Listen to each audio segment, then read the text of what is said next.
laro tayo ng quick game. Sundan mo lang yung cup and try not to blink.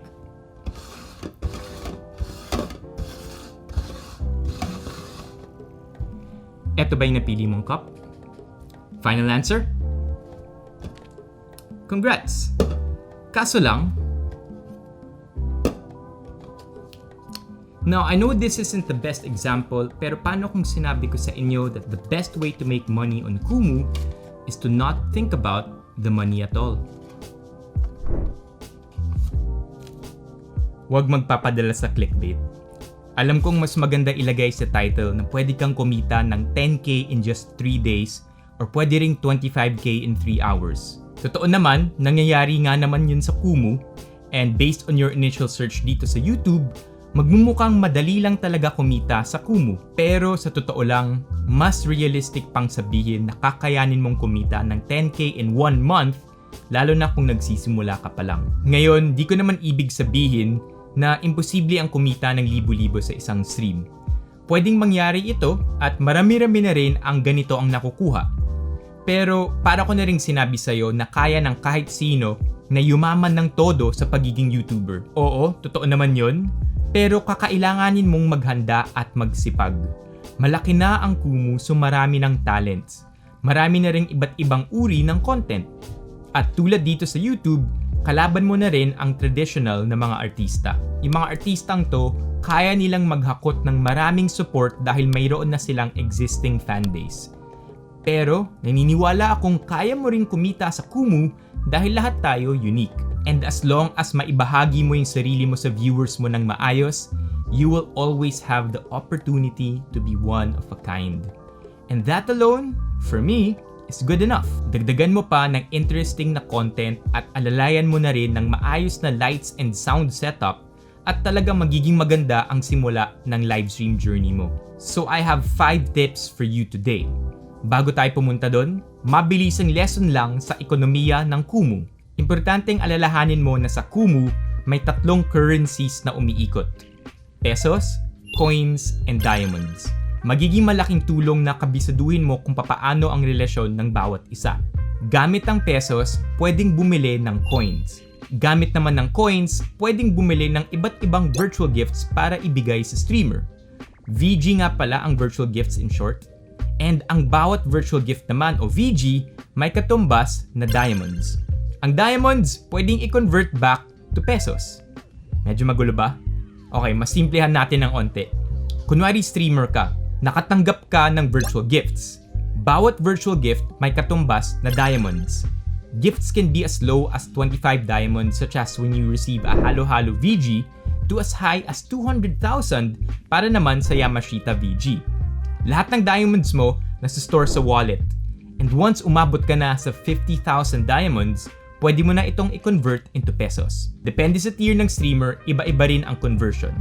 Pwedeng 50,000 diamonds is 750 pesos, or kung mas mataas ang tier mo, 50,000 diamonds is equal to 1,000 pesos. Pwede kang bigyan ng virtual gifts for many reasons, but the most simple one is appreciation sa content mo, which leads me to my first tip. Make genuine connections. Understand na ang lahat ng kinikita mo nanggagaling mula sa virtual gifts. But behind each VG you receive is a real person who sent it to you. Whatever their reason may be for sending it to you is up to them. Pwedeng ayun na nga, na-appreciate nila ang content mo. Pwedeng gusto ka lang nilang pangitiin, pakiligin, o pasayahin. Pwede rin as support lang.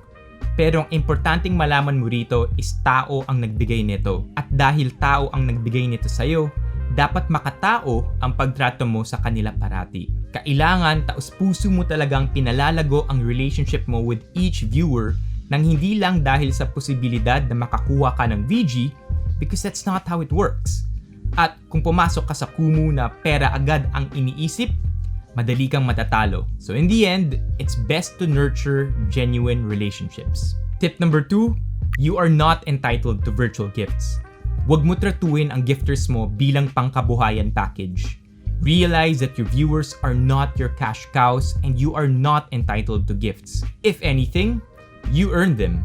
Kailangan mo itong paghirapan. Huwag mo gawing pera ang priority mo kasi mali naman talaga yon. And it's okay to ask for support, but never okay to feel bad if you don't get any. Yes, nasa Kumu ka para kumita, pero dapat hindi ito ang primary reason mo for being on Kumu. Dapat on the side lang ito o bonus sa purpose mo sa platform. That's why my third tip is to create value. Gifters don't gift you with the mindset of giving you money. Example, hindi ka naman bumibili ng pagkain sa Jollibee kasi gusto mo sila bigyan ng pera. Ang habol mo sa Jollibee, yung pagkain na pwede mong ma-enjoy. Masarap, baka nakakabusog siya para sa'yo, and could also make you feel good. Ito yung value na nakukuha mo. And same ito sa gifters on Kumu. They gift you because they appreciate the value you give them and they want to support that. So mag-isip ka ng pinaka-reason mo for going to Kumu na hindi related sa pera o sa kita. Build around this purpose. Kunwari, ang pinaka-gusto mong mangyari is magpatawa ng viewers. Ngayon, ang gagawin mo is to find creative ways na patawanin sila. Pwedeng may araw ka na nag-stream dedicated to jokes, araw na dedicated para mag-guest ka ng comedians, o pwede rin araw na dedicated to make your viewers try to make you laugh. Create value in the form of content, your setup, and execution. Follow best practices. There is a saying that goes, know the rules, master the rules, and then break the rules. Following best practices simply means sumunod ka muna sa mga karaniwan na ginagawa ng mga streamers on Kumu. Observe kung ano yung ginagawa nila, aralin at kilatisin. Kung may ginagawa sila na sa palagay mong swak din sa style mo, pwede mong hiramin yun para gamitin mo sa sarili mong stream. Huwag mo lang kakalimutan na lagyan mo rin ng sarili mong twist para maging personal siya sa'yo. Apart from streamers you can watch, may FAQs din ang Kumu sa website nila. I've included the link in the description down below. Lastly, be patient. Going back to how we started this video, baka madismaya ka kapag nalaman mong hindi ka kaagad kumita ng 10K in 3 days. And that's because being a successful streamer will take a lot of time. Minsan swerte, pero madalas hindi. And this applies to most beginners in Kumu, kahit pa yung mga may agency na o may mga following na sa social media. But don't get discouraged because nothing that is worth it ever comes easy. Always go back to tip number 3 para may goal ka na mas importante pa sa kita o sa pera. In this way, your goal is big enough for you to keep working hard at kakayanin mong magpursigi kahit na hindi pa malaki ang viewership mo. And that's it! 5 tips para kumita ka sa Kumu. The long and honest and not clickbaity way. Ngayon na alam mo na papaano kumita, it's time for you to learn other live stream skills too. Check out this playlist of other live stream tutorials so you can get one step closer to your streamer goals.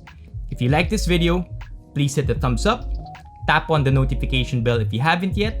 That's all for now. See you next time. Bye-bye.